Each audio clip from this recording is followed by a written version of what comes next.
যেরকম ফসলাম আর কি এটা থেকে মানে আপে মানে আকাঙ্ক্ষাটা মানে আর কি বাড়িয়া হয়েছে মানে আর কি যতটুকু আমি ভাবছিলাম আমার যে মনপুর শালচামড়া জিপি বুটাটা যতটুকু মানে আমার সাপোর্ট করছে মানে এর থেকে বেশি মানে আর কি আমি মানে বুটটা পাইছি মানে যতটুকু আশা রাখছিলাম এর থেকে বেশি মানে তারা আমারে মানে বুট দিয়া জিতাইয়া দিছে মানে আমি তার প্রতি মানে অনেক অনেক কৃতজ্ঞ তারা যে আমার এতটুকু সাপোর্ট করিয়া দিছে। ভবিষ্যতে যখন আজি গ্রামগঞ্জে গৈ আমি দেখিছোঁ মানে মানুষের কি অসুবিধা মানে এক নম্বর অসুবিধা হয়েছে মানে গ্রামগঞ্জের যে রাস্তাঘাটর যে রাস্তাঘাট মই যেতিয়া মই গৈছিলোঁ মানে এৰিয়াত মই গাড়ী লৈ গৈছোঁ মানে কিন্তু ইমান জায়গা এনেকা জায়গা আছে মই যে জায়গাত গৈছিলোঁ গাড়ী ৰাখি মই 2 কিলোমিটার 3 কিলোমিটার জায়গা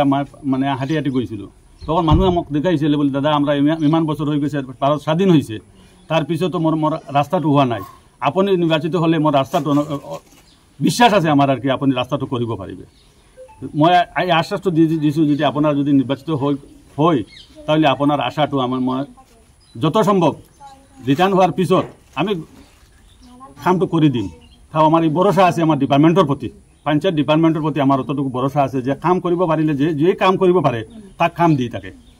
বিগত দিনত মই যেতিয়া কাম কৰিছিলোঁ মানে ডিপাৰ্টমেন্টত মই সদায় সহযোগিতা কৰিছে কি কাৰণে কৰিছে মানে দেখিছে মোৰ ইউটিলাইজেশন যেটো আছে ৰাস্তাৰ ওপৰত ইউটিলাইজেশনটো মই ভালকৈ কৰিছোঁ সেই কাৰণত মোক ইমান ফাউণ্ড দিছে কামটো কৰিছোঁ ইমান ইনকুৱাৰী হৈছে ইনকুৱাৰী হোৱাৰ পিছত মই দেখিছোঁ যে না ইনকুৱাৰী হোৱাৰ পিছত অফিচাৰবিলাকে কৈছে বোলে যদি কোনো কাম দেখিবৰ কাৰণে যদি যাব লাগে তাহলে ফুলবাড়ি জিপিত যাওক অফিচাৰবিলাকে কামটো দেখিবৰ মোক ইমান থেংক ইউ দিছে আৰু ৰাইজে মোক থেংক ইউ দিছে। আজি মই কি কৰিছোঁ এৰিয়াত যিমান জায়গাতো গৈছোঁ আৰ কি মোৰ এটা আশা মানে মই জিতিলে মানে মানে মানুহবিলাকৰ কামটো কৰি দিম বুলি মানে ডিপার্টমেন্টের প্রতি আমি মই আশা রাখছি এই যে আসাম গভর্নমেন্টের প্রতি আমি আশা রাখিছোঁ যেহেতু মানুষের আসাম গভর্নমেন্টের যে কামবিলাক আছে এই মই কামটো ইউটিলাইজ করার কারণে মানুষ লাগে আজিকালি মানুহ কি হয়েছে মানে মানুহ নেতা বনাই থাকে নেতার কাম কি হল জিতার পিছত মানুহে তো আপনাক ভোট দি দিলে কিন্তু ভোট দেওয়ার পিছত ভোটার কাছে ভোটটো গল তার পিছত কামটো কৰিব কোনে কৰিব নেতাই কৰিব এই বিশ্বাসটো নেতার উপর মানুষের আস্থা রাখে কিন্তু নেতাবিলাকে যদি আস্থাটো ওলাই দিয়ে তা আগামী দিনত যদি নির্বাচন হব তা আপনি গলে কি কৰিব মানুহে বলে আপনি তো কথা পাতিছিলে বলে যে না